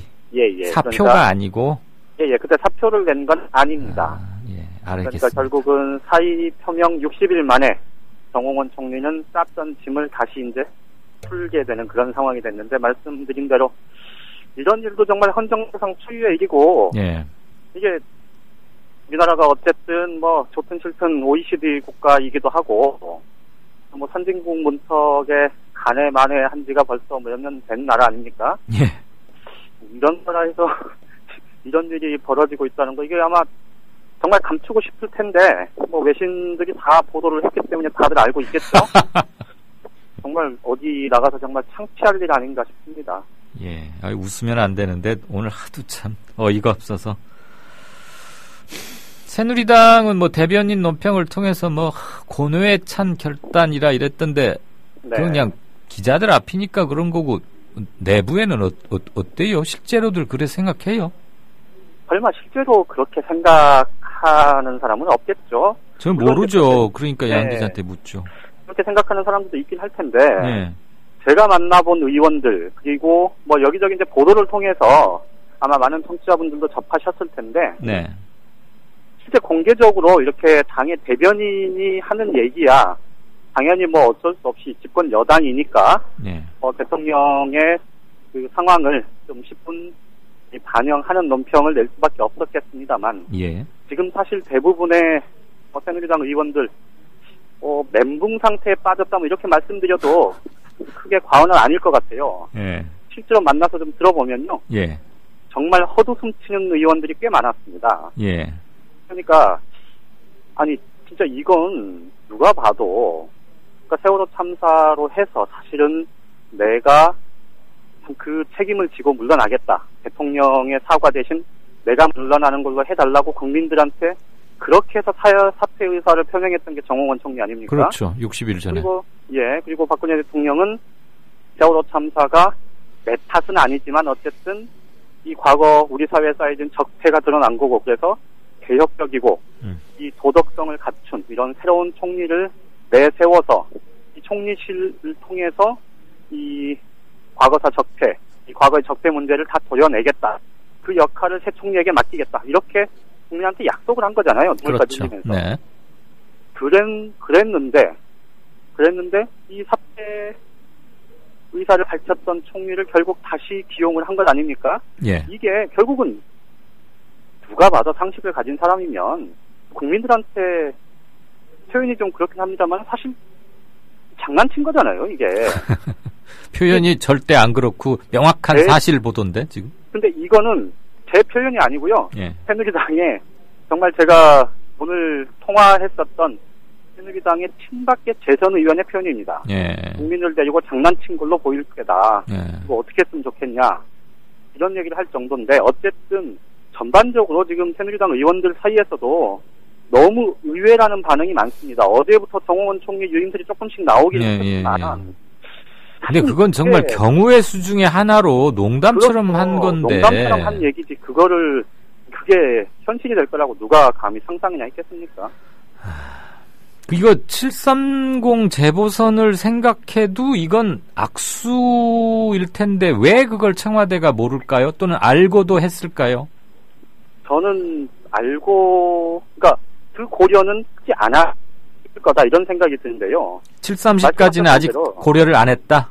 네네. 말씀드렸던 대로 사실 새누리당에서 지금 굉장히 뜨악해하고 이 멘붕 상태에 빠져드는 이런 이유가 방금 말씀하셨던 730 재보궐선거 때문입니다. 네. 이게 730 재보궐선거가 사실 이제 오늘 한 군데 더 확정이 돼서 이제 15곳까지 늘어났는데. 그렇죠. 이게 결국은 박근혜 정부 중후반기 국정 운영의 중대 분수령이 될 수밖에 없을 텐데, 특히나 수도권과 충청권의 이 선거 지역이 9곳이란 말이죠. 네. 이러면 이제 전체 15곳 중에서 거의 3분의 2인데, 이렇게 되면 민심의 흐름, 변화, 또 민심의 비판, 이런 것들을 사실 새누리당이 지금 분위기로 보면 절대 감당을 할 수가 없겠죠. 예. 그러다 보니까 이제 당에서는 자꾸 이제 이번 조치에 대해서 굉장히 좀 당혹해하는 이런 분위기인데, 말씀하신 대로 청와대는 사실 이 문제를 크게 고려하지 않고 있다는 생각이 드는 게, 실제로 새누리당의 몇몇 친박계 핵심 의원들 얘기를 들어보면요, 물론 박근혜 대통령은 아니겠지만 이 청와대 관계자들을 하고 이제 통화를 하거나 의견 교환을 하는 과정에서 이 총리 인선 문제를 굉장히 좀 비중 있게 얘기를 해왔답니다. 오케이. 그런데도 이렇게 한 걸 보면 결국 청와대는 이 문제하고 지금 그 인사청문회 문제 이제 어제부터 제도 개선이 필요하다 이런 걸 계속 강조를 하는 게 결국은 좀 여기서 밀릴 수 없고 정면 돌파하겠다. 뭐 이렇게 지금 포인트를 잡고 있다. 이렇게 한 발만 더 뒷걸음질 치면 바로 절벽이고, 그렇죠. 그 절벽에서 떨어지면 730이고 뭐고 없으니까. 그렇죠. 좀 무식하게 말하면 이판사판이다. 그렇게 해석을 하는 게 가장 적절할 것 같습니다. 알겠습니다. 참 상상력들 대단합니다만, 헌정사상 초유의 일을 만들어내셨고 저는 그냥 아까 기네스라고 말했습니다. 그나저나 양 기자 이거 하나만. 네네. 사실 국무총리쯤 되면 사의 표명 그 자체가 실질적으로는 사표 제출한 거나 다름이 없죠. 예. 무슨 대기업 과장이 부장한테 사표 써가지고 내고 또 드라마에서 보듯이 다시 한번 생각해봐. 이거 안 받은 걸로 할게 하고 찢고 그런 일은 없잖아요. 그러니까 그렇죠. 나는 그날 60일 전에 정 총리가 기자회견 10시에 할 때 일요일이었던 기억이 나는데 갑자기 어디 가서 방송을 한 기억도 나는데 그날로 사의는 표명을 했고 대통령이 그것을 수용했으므로 그때 이미 사표는 실질적으로 수리됐다고 봐요. 그래서 이건 사실상 실질적으로 그렇게 된 거라고 봐야 되겠죠. 이건 유임이냐 아니냐 우리가 따질 건 아니지만 유임은 아닌 것 같아. 아무튼 이건 법적으로 이거를 정의할 말이 없어요. 그럼 총리 한 번 더 하는 건가요? 그러니까 재기용인지 뭔지 아무튼 아유. 자, 그 얘기는 그냥 청와대에서 알아서 하기로 하십시다. 예. 고맙습니다. 오늘 기사 쓸 거 많아서 좋겠네요. 예. 아유, 좋군요. 들어가세요. 예, 고맙습니다. 잘 들었습니다. 지금까지 한국일보 양정대 기자였습니다. 1971년 당시 야당이었던 신민당 의원들이 제출한 오치성 내무부 장관 해임 건의안. 여당인 공화당 의원들 일부가 동의했는데 한마디로 대통령 박정희에게 여당 의원들이 비켓을 날린 사건. 조순형 전 의원이 JTBC에 나와 당시를 회고하는데 그리고 이제 중앙정보부 때는 그런 일이 있었죠. 그 내무부 장관이 오치성 씨라고 있었는데. 네, 오치성 내무부 장관이 있었죠. 네. 지금 그러니까 행안부. 대통령이 아주 신임 있는 분인데 야당에서 해임 건의안을 냈어요. 네. 야당에서 뭘 잘못했다고. 그랬더니 그때 여당이 공화당인데 네. 자기네들끼리 그 암투가 있어가지고 이걸 가결을 시켜버렸어요. 그랬군요. 그런데 해임 안 할 수 없거든요. 그렇죠. 그냥 박정희 대통령 불같이 화가 났다고. 네. 야당은 소수니까 야당만 찬성하면 안 되는데 여당이 합세해가지고 가결을 시켰단 말이에요. 그러니까 그날 저녁에 원내 총무를 비롯해서 하는 그 여당 의원들, 야당 의원은 헛수 그걸 내버려두고 여당 의원들을 100여 명을 중앙정보부 지하실로 다 끌어갔어요. 우와. 그래가지고 얻어맞기도 하고요. 예. 왜 대통령 저 뜻을 어기고 말이지 함부로 이러는 건 말이야. 그래가지고 원내 총무도 그만두고요. 그때 그 여당 내에 이제 4인방이라고 실세들이 있었어요. 네 분이. 이들 다 퇴진하고요. 하여간 큰 저기나. 아니 의원들이 정보기관들한테 맞았어요? 그러면 맞기도 하고 그냥 끌려가는 거예요. 그냥 오래면 가고 그 당시엔 그랬습니다. 이와 관련해 이재의 이 작가가 쉽게 풀이하고 그래서 당시 중앙정보부장이 이후락이었습니다. 이후락. 공작 정치의 달인. 대가. 그렇습니다. 그래서 이후락 불러서 야, 저 새끼들 뭐냐? 네가 알아서 조져라. 이렇게 돼서 말입니다. 남산으로 끌려가죠. 네 사람이? 네 사람이 다 끌려갑니다. 정말 하늘을 나는 새도 떨어뜨린다는 그 권력자 네 사람이. 그런 게 어딨어요. 그러니까 그 순간은 아니었겠지만 어쨌든 그 전까지만 하더라도 이 사인이. 그렇습니다. 감히 상상도 할 수 없는 거죠. 그러니까 남산에서 이 사람들 데려가라고 했을 때도 이 사람들은 내가 누군 줄 알고 그래. 이랬었죠. 그렇지. 갈 때만 하더라도. 일단 가세게 합시다. 가자마자 작살나는 거죠, 뭐. 이게 얼마나 두드러 맞았냐면요. 김성곤 씨 트레이드 마크가 이거 카이젤 수염이라고. 카이젤 수염. 이렇게 있지 않았습니까? 하늘로 이렇게 콧수염이 하늘로 싹 솟은 거. 그게 트레이드 마크였어요. 그래서 맨날 그 콧수염 주물럭주물럭거리고 했는데 이 콧수염을 말이죠. 다 뜯겼습니다. 쪽집게로 하나씩. 한올 뽑아 고문이야. 근데 이거는 고문이기도 하지만 아니 국회의원 다선 국회의원에 한 그룹 총수의 회장인데 저 기떼기 새파란 수사관이 털을 뽑으면서 너 이 새끼 이러면 뽑아도 얼마나 자존심 상하고. 그렇지. 안 그렇습니까? 아픈 것도 아픈 거지만. 그렇습니다. 문창극은 안 된다는 여당 의원들 주장. 보수인사 최재욱 씨는 그때처럼 정보기관의 여당 의원들 끌어가 코털 뽑을 수도 없고 이러며 아쉬움을 표하는데 TV조선에 나와서 했던 말. 그때는 그래도 그걸 어떻게 대통령이 치료했냐 하면은 그 반대한 사람들 전부 중앙정보부 잡아갔어요. 잡아가가지고 그 박근혜 대통령의 전임 지역구인 달성 있지 않습니까? 달성군 출신의 그 주동이 누구냐면 달성군 출신의 그 김성곤 의원입니다. 김성곤이 쌍용의 창업자죠. 그 사람은 사실상 고문 이 코털까지 뽑는 고문을 가했어요. 그래갖고도 해서 그래도 원내 세력을 잡아 나갔어요. 근데 지금은 어떻습니까? 지금 그리 못하게 돼 있지 않습니까? 뭐 그래 해서도 안 되죠. 시대가 바뀌어서. 그래 무슨 수단이 없다 이죠. 그래서 뭐 그런 생각이 했겠습니까만은 아이고 나도 양기부라는 이 옛날처럼 분위기 안 있었으면 문창극은 된다는 사람들의 수준.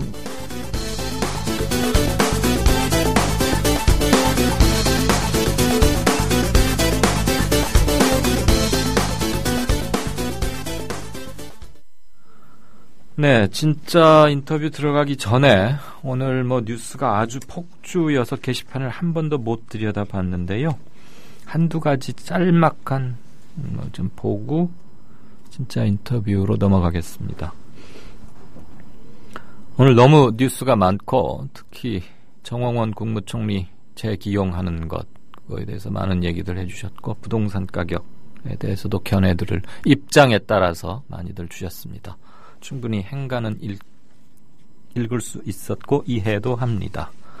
길경식 이사가 강조했던 것은 아마 국가경제 전체 차원에서 그리고 중장기적 관점에서 일본처럼 부동산 버블로 인한 국가경제의 몰락 그것을 피해보자는 취지로 얘기를 한 것으로 이해를 합니다. 뭐 오늘 좀 청와대발 기사부터 해서 좀 황당하고 웃기는데 굉장히 충성도도 높으시고 왕싸가지님이 아까 올려주신 기사 중에 하도 황당하기도 하고 그래서 무슨 낮술 먹은 형사들이 길거리에서 주먹 다짐을 해가지고 112가 출동을 했다고요. 경찰들끼리 낮술 먹고 싸움이 벌어졌는데 112에 신고가 들어가서 경찰 100차가 출동했다. 이 참 별별 일이 다 있네요 요즘. 수원 남부경찰서 강력계 소속 29살 A 경장 그리고 33살 B 경장 아주 뭐 연부 역강한 한참 열혈방장할 나이인데 대로변에서 한 30분 동안 싸웠답니다. 그래서 경찰이 이 친구들이 오늘 B번이어서 뭐 낮술 먹고 한 거는 저기 하겠는데 대판 싸움을 벌려서 그래도 징계를 하겠다고요. 그러니까 왕싸가지님이 이 기사를 올리신 이유는 여기에 있는 것 같아요. 경찰들은 지방직 공무원으로 확 신분 바꿔버리고 소방공무원은 국가직으로 해서 애쓰는데 잘 대접하자. 네, 마지막 두 줄 동감합니다. 경찰들이라도 좀 뻘짓 안 하고 이래야 되는데 이거 나라 꼴이 왜 이런지 모르겠습니다. 그랬고요. 어저께 제가 공지사항 해드린 것 중에 마이크를 빌려드립니다. 조금 번거로우실 줄은 압니다. 국민라디오 @gmail.com으로 일단 이메일을 한 장 써야 되는 거잖아요. 선생님 성함, 전화번호, 그 다음에 하실 말씀 뭐 한마디로 청와대에 할 말 있다 이러도 되고 뭐 인사청문회 또는 뭐 세월호 이렇게 풀자 또는 뭐 다른 거 주변에 아무거나 좋습니다. 말 그대로 자유 발언되고 마이크를 빌려드리겠습니다. 현저하게 남을 구체적으로 비방하거나 뭐 욕설을 하시거나 그러지만 않아주실 거라고 그건 믿고요. 전화번호를 저희가 그러니까 이메일로 받으려고 하는 이유는 개개인 선생님들 청취자분들의 개인 전화번호는 핸드폰 번호 이런 것들은 개인 정보니까 보호해드리기 위해서 공개하실 필요는 없기 때문에 그런 형식을 취한다는 것을 이해해 주시고 양지해 주시리라 믿습니다. 모든 기탄 없이 말씀하실 기회를 드릴 테니까 꼭 좀 많이 참여해 주셨으면 하는 말씀 드립니다. 오늘 진짜 인터뷰는 아까 모두에 말씀드린 대로 화제를 일으켰던 윤재석 프레시안 겸 중앙일보 전 국제부 터줏대감 30년쯤 하셨죠? 윤 위원님? 지금까지 치면 37년째입니다. 국제부 기자만요? 아니 국제부 기자로서는 지금 한 27년? 네. 28년 아무튼 네. 그저께 전화 인터뷰가 이 청취자 게시판을 얼마나 뜨겁게 달군지는 모르시지요? 모르죠. 저는 아주 충격받았고요. 네. 아 이분을 어떻게 해야 되나 그런데 이 열화와 같은 거에서 또 한 번 놀랬고요. 이분을 어떻게 하더냐, 그럼. 아닙니다. 예. 그나저나 그날 우리가 명성교회의 이 미스터리. 예, 오늘은 그런 거 빼고 탈탈 털어서 뼈다구만 추려서 팩트 위주로 가십시다. 시간이 그렇게 많지도 않을 뿐더러 오늘은 명성교회를 끝장을 내야죠. 아니에요. 그렇지 못할 수도 있습니다. 앞으로. 사회자의 질서 유지에 협조해 주시기 바랍니다. 예, 알았습니다. 네. 그날 우리가 어디까지 얘기를 했냐면요. 김삼환 목사께서 목사가 우리 인사하시죠. 윤재석 위원이 나오셨습니다. 예, 윤재석입니다. 여름 감기는 모두 안 걸린다고 그러는데 참 제가 지금 감기 걸렸습니다. 그렇기 때문에 저는 모가 아닙니다. 증명됐습니다. 앞으로 일주일에 수요일, 금요일 주 이틀간 윤재석의 국제 뉴스 브리핑을 하실 건데요. 그 뉴스 브리핑은 명성교회 건과는 다른 톤으로 평소처럼 매우 점잖게 해주시겠다고 저한테 굳게 약속을 하셨다는 점을 참고로 말씀드립니다. 자, 명성교회로 돌아가십시다. 김삼환 목사하고 뭐 이렇게 1시간인가 얘기하면서 김 목사도 우리 윤 의원께서 교회 내부의 얘기를 기사로 써서 몇몇 사이트에 올린 건 알았지만 그거에 대해서 특별한 항의나 이런 건 없었다. 그렇습니다. 그런데 김 목사가 그걸 알고 달가워할 리는 없을 거 아니에요? 당연하죠. 그럼 그 이후를 좀 이제 말씀해 주시죠. 그날 굉장히 화기애애한 분위기 가운데 서로의 그 30년 교유의 어떤 그 추억담 그리고 서로 참 수고 많이 했다. 나보고 저도 참 이 교계는 물론 이 국가사회를 위해서 진력해 오신 목사님의 어떤 그 노고에 대해서 경하드린다. 참 이렇게 아름다운 이 대화를 했다는 건 지난번에 말씀드렸다. 아니까. 그래서 그 뒤에 그 다음 날 22일 저녁인데 그때 K 장로가 저한테 전화를 합니다. 차 한잔 하자. 그래서 내가 시간이 없다. 그러니까 월요일 날 아침에 차 한잔 하자. 그래서 월요일 죄송하지만 차 한잔 하자. 나 시간 그런 말은 안 하셔도 돼요. 그럼 뭘 얘기하란 말이죠? 그러니까 사건의 개요. 그래서 3시간에 걸쳐서 그 K 장로와 K 목사 저의 마크맨입니다.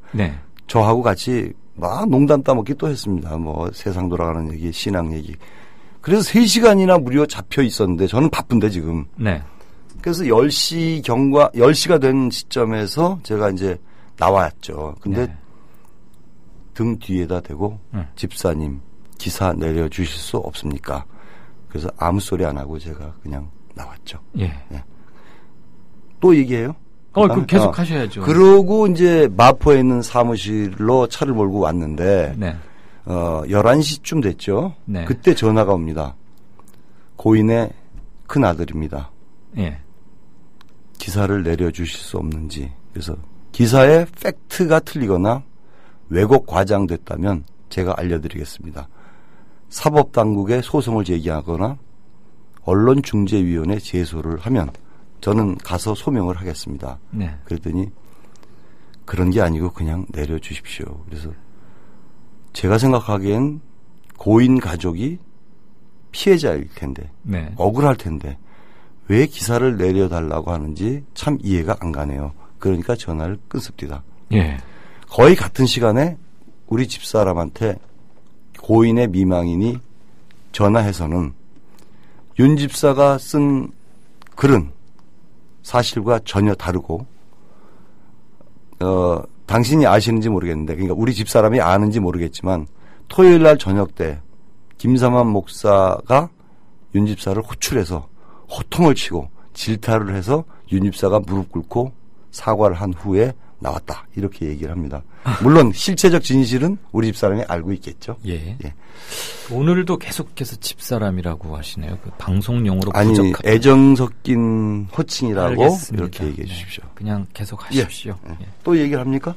당연하다니까. 아니 질문을 해야 내가 답을 하죠. 그냥 막 나 혼자 그럼 DJ는 진행자는 뭡니까? 지금 여기서. 일단 그러면 어디서부터 얘기를 비자금 조성 규모가 1,000억 원은 맞습니까? 아닙니까? 그거는 아직 드러나 있지 않습니다. 그래서 그런 걸 함부로 얘기하면. 그럼 얼마로 대략 추정하고 계십니까? 그냥 지금 그 몇 복수의 장로에 따르면 수백억 원인데 네. 1,000억 원 가까이 될 가능성도 있다. 알겠습니다. 그러면은 사망한 박 장로가 네. 개인적으로 그 돈을 유용한 것은 맞습니까?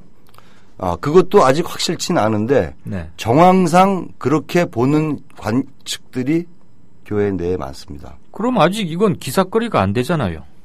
그럼에도 불구하고 네.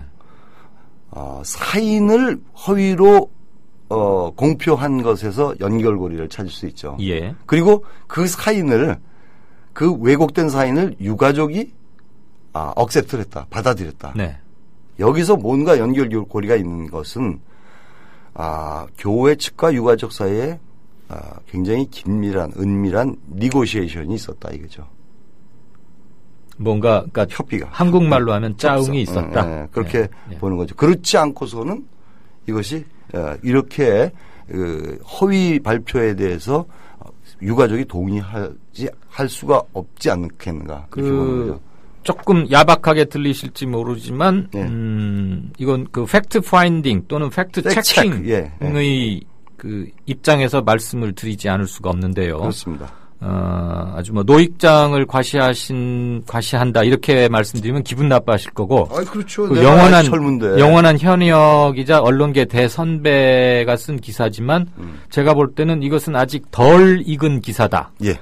아직 밥이 덜 됐는데 소뚜껑을 먼저 열어버린 밥이 아닌가 그런 생각이 조금 드는데요. 어느 부분에서 그렇게? 일테면 사건의 구체적인 그 범행의 정황, 지금 중요한 것은 명성교회 그 유명한 김삼환 목사가 비자금을 조성했는지 여부, 그다음에 액수를 특정할 수 없고, 그다음에 비자금 조성 방법이나 이런 것들이 드러나 있지 않고, 그다음에 고인이 된 그 투신 자살을 한 박 장로가 그것을 개인적으로 유용했는지 여부는 전혀 드러나 있지 않은 채 주변 정황만으로, 그러니까 물론 의심을 가질 충분한 상황은 되는데 이것을 아직 공개적으로 퍼블리싱 하기에는 조금 이른 것 아닌가 하는 생각을 갖는 거죠. 그래서 저는 의혹이라고 얘기했습니다. 예. 그리고 분명히 말씀드리지만 그저께 말씀드리지만 손봉호 교수라는 분은 그분 자체가 굉장히 그 신뢰도가 높은 분이고 존경받는 분입니다.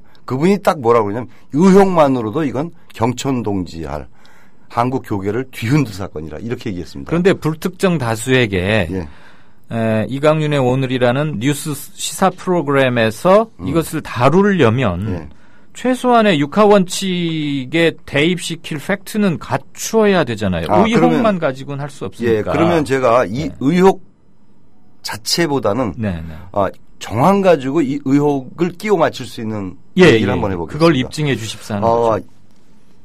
그러니까 이번 주 초죠. 이번 주 초. 지금 주말에 아닙니까? 주말. 이번 주 초에 혹시 김성은 님이라고 아세요? 예전에 국방부 장관을 4년 11개월 가장 길게 은혜은자 지금 김관진 장관 뭐 4번째 뭐 장수 장관이라는데 이거 아무것도 아니에요. 은혜은자 쓰던 그게 기억이 납니다. 아주 독실한 해병대 사령관 출신인데 굉장히 독실한 장로입니다. 이게 굉장히 DNA상으로 좀 이상하죠. 저나 마찬가지죠. 근데 이분의 자제분이 또 굉장히 독실한 분이 계신데 김영환 장로입니다. 명성교회 장로죠. 명성교회요? 이분을 위원장으로 한 대책위원회가 생깁니다. 무슨 대책위원회인지 대충 아시겠죠? 그 다음에 어제 수요일 날 오전에 긴급 당회가 열립니다. 그리고 근데 아무런 뾰족한 결론이 나질 않으니까 저녁 때 수요 예배 후에 또다시 2차 긴급 당회가 열렸습니다. 김 목사 주재로요? 그건 모르겠죠. 물론 당연히 당회장은 김 목사기 때문에 필참 멤버. 필참 멤버를 진행을 해야 됩니다. 그러나 제가 그 당회에 참석하지 않았기 때문에 뭐 유고가 될 수도 있으니까 부 당회장이 할 수도 있는 거죠. 어쨌든 그 두 번의 긴급 당회와 대책위원회에서 하고자 하는 일들이 뭐였냐는 것을 제가 복수의 장로님들로부터 청취한 결과, 물론 제가 청취를 하려고 했던 게 아니라 제보가 왔는데 네. 딱 한 가지입니다. 심장마비로 사인을 발표한 것에 대해 반론을 제기하고 있는 보도. 네. 지금 뭐 한 개죠. 한 사람으로부터 그 보도가 계속되는 건데. 윤재석 기자. 네. 예. 이것을 어떻게 이 교계 내지는 다른 언론들이 받질 않도록 봉쇄하느냐에 대한 대책을 수기한 겁니다. 지금은 받을래야 받을 수가 없는 단계잖아요. 뭐 그러거나 말거나 저는 관계없죠. 뭐 저는 오불간언인데 예. 그럼에도 불구하고 다급해진 거 아닐까. 왜냐하면 아하. 평소에 열리지도 않던 긴급당회라는 걸 두 차례나 열고 네. 대책위원회라는 걸 구성을 했다는 것은 예컨대 뭐 필자를 한번 어떻게 예. 죽일 거냐 이런 대책을 논의했겠죠. 물론 굉장히 불가능하겠지만. 어제 일이란 말씀이죠. 그렇죠. 그러면 예. 그 교회에 약 30년 전부터 꾸준히 성실하게 매우 충성도 높게 다니시고 아주 중요한 역할을 수행하고 있는 윤재석 집사이자 교회 내부의 불미스러운 일을 기사로 써서 공개해버린 윤재석 기자. 입장은 좀 다르겠죠. 예, 교회에서 예, 볼 때는. 이게 무슨 모종의 회유나 뭐 압력이나 또는 귀하 윤재석 집사가 알고 있는 사건의 정황과는 달리 실은 이러이러하다라고 뭐 사적으로라도 백브리핑 뭐 이런 거 없었어요? 백그라운드 브리핑. 예, 예. 없었죠. 그리고 아까 말씀하신 표현 중에 하나 틀린 게 있습니다. 뭐요? 충실하게 신앙생활을 했다는 건 사실과 다릅니다. 엉성하게 엉망으로 했습니다. 아니, 거기서 무슨 유아부 영어도 하고 막 뭐 이런 거 많이 했다고 첫날 말씀하셨잖아요. 유아부는 아니죠. 영재학교 뭐 이런 거 했는데. 아니 그러니까. 근데 제 영어 실력 알잖아요. 이 영어 실력까지 했습니다. 됐어요. 지금 그건 논점 일탈이고. 그래. 또 얘기 계속 질문하세요. 그래서 그러면 지금 이게 어떤 점에서 사건이 된다고 주장하시는 겁니까? 그러니까 진짜 중요한 것 중에 하나가 제가 어제 아주 사랑하는 모 방송 매체의 국장으로부터 예. 전화를 받았습니다. 예. 미치겠다. 그런 얘기는 빼고 왜냐? 전화의 핵심만 얘기하세요. 사랑하는 도 빼고. 김사만 목사가 예. 그 매체의 CEO에다 대고 네. 내가 그 매체와 얼마나 아름다운 관계를 오랫동안 맺었는데 기독교 방송이군요. 그렇게 얘기하지 말지. 예, 알겠습니다. 보호해야 되잖아. 예. 아니 그랬는데 예. 막 취재질을 한다. 보도는 한 번도 안 했어요. 그중에서 아직까지. 근데 이렇게 취재질을 하면서 나를 괴롭혀도 되나? 취재질? 응. 아니 그렇게는 표현은 안 했지만 하여튼 마구 취재를 하잖아요. 복수에 네. 기자들이 막 부동산 등기부도 막 띄워보고 그러는 거예요. 예. 후속 취재를 해야 되니까. 예. 여태까지 한 번도 보도를 안 했습니다만 그러면서 뭐라고 얘기하냐면 내 말을 믿느냐 윤재석 말을 믿느냐. 김 목사가? 응. 네. CEO한테. 그랬답니다. CEO의 답변은 뭐였답니까? 글쎄 그거는 뭐 제가 말씀드릴 필요가 없고. 아니 중요한 거 한 가지는 예. 거기도 보도국이 있을 거 아닙니까? 당연히 있죠. 보도국 기자들이 분기탱천 그렇잖아요. 외부에서 압력이 들어오는 외압이 들어오는 거야 취재에 대해서. 네. 이거는 거의 KBS 사태 비슷한 거지. 예. 그래서요? 네. 아니 얘기를 또 질문을 하셔야지 제가 답변을 하지. 저는 시종일관 질문을 드리고 있잖아요. 이게 네. 왜 지금 단계에서 기사가 되느냐. 아직 뜸이 덜 도른 밥에 소뚜껑을 미리 연 것 아니냐. 그래서 예. 또 하나 그럼 말씀을 드릴게요. 그 대책위원회의 소속원 중에 한 사람이 K 장로라고 있습니다. 네. 이 친구는 주로 기독 언론하고 아무래도 관계가 많잖아요. 네. 교회가. 그러니까 기독 언론들을 대상으로 나름대로 창구 역할을 해오던 친구예요. 예. 물론 언론하고는 전혀 관계없는 이상한 비즈니스를 하는 친구인데 예. 얘가 지명이 된 거죠. 단미 목사에서 네가 좀 처리를 해라.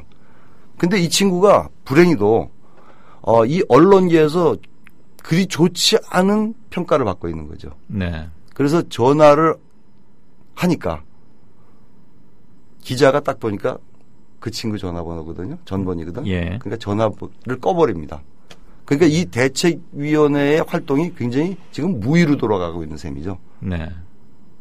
자, 그러면은 우리 윤재석 위원께서는 30여 년간 그 교회를 다니면서 내부 사정을 매우 소상히 알 수 있는 위치에 계시고 당회장인 김삼환 목사와의 그 신도와 당회장 목사를 떠나서 개인적 친분도 상당한 것으로 거의 뭐 형동생 개념으로 보면 되죠. 호영호제까지는 안 가도 형동생. 회에는 뭐 두 분이 서로 사랑한다 그런 얘기까지. 이것까지. 농담이. 이것까지. 근데 그 얘기는 하지 마세요. 예. 아무튼 그런 걸로 미루어 봐서 그러면 김삼환 목사가 최소 수백억 원대로 추정되는 비자금을 만들었을 가능성은 대단히 높다고 보십니까? 예, 그렇습니다. 일테면 그 교회에서 비자금을 만들 수 있는 수법은 대표적인 게 뭐가 있죠? 우선 명성교회는 여태까지 한 번도 34년 창립 후 34년 동안 재정에 대해서 클리어하게 성도들한테 공개한 적이 없습니다. 감사를 받을 의무도 없나요? 원래는 감사받을 의미가 없죠. 교회라는 게 그래서 좋습니다. 교회는 특히 대한민국 교회는 완전 프리입니다. 미국 교회 안 그렇습니다. 텍스 꼬박꼬박 내고 감사 받습니다. 그렇지만 대한민국 교회는 정말로 치외법권적인. 그럼 쉽게 말하면 한 주일에 그 11조 등 아무튼 헌금이 얼마가 들어오는지를 아무도 알 수 없고. 아니 대략 개수는 알 수 있죠. 대략 얼마다. 왜냐하면 성도수 곱하기 대략 있잖아요. 근데 각자 내는 금액이 틀릴 텐데. 그래도 이 평균이 있죠. 대략 추정은 할 수 있다. 예를 들어서 캐톨릭은 뭐 1,000원 내고 그래요. 그러니까 1,000 곱하기 해가지고 성도수 이러는데. 그러면 교회 내부의 연말이나 반기별로 무슨 얼마가 들어왔고 어디에 얼마를 썼고 이를테면 성전을 짓는데 얼마를 썼다거나 어디 재해를 당한 지역에 성금을 얼마를 냈다거나 해서 그 회계를 공개하거나 이런 일이 없습니까? 뭐 이른바 우리 회계상의 대차대조표나 손익계산서, 뭐 손익계산서는 아니겠지 뭐 대차대조표가 한 번도 공개된 적이 없죠. 그거를 또 신자들이 요구하지 않나요? 요구하지 않죠. 감히. 감히. 저는 이제 이 공식적인 언론을 통해서 하고 있죠. 이건 공개해야 된다. 그러면 수십 년간에 걸쳐서 모종의 돈이 쌓여 있을 수 있고 그러면 그 비자금이라는 게 원래는 정상적인 회계로는 만들 수 없는 것을 뭐 비정상적인 수법으로 만들어서 물건을 안 샀는데 산 것처럼 했다거나 과다 계상하고 그 차액을 모은다 이런 거잖아요. 근데 지금 말씀 들어보니까 교회에서 만들어지는 그 모종의 자금은 비자금이라고 굳이 비자를 붙일 필요도 없는 거네요. 아니 그런데 이제 그건 의무가 있는 것도 아니니까. 아니 그거는 또 이제 그 재원이 그 자금이 어디서 들어왔냐에 따라서 다르잖아요. 그러니까 예를 들어서 지금 별세하신 박모 장로님께서 원래 교회 재정 장로라 하면 교회 재정을 관리하는 그 장로입니다. 물론 급여를 받고 교회 재정이랑 그나마 그래도 클리어하게 될 거예요. 뭐 성도들은 모르지만 그러나 그 부분에서 거기서 일부 그리고 또 다른 원천에서 재원에서 예컨대 우리가 건축을 하잖아요.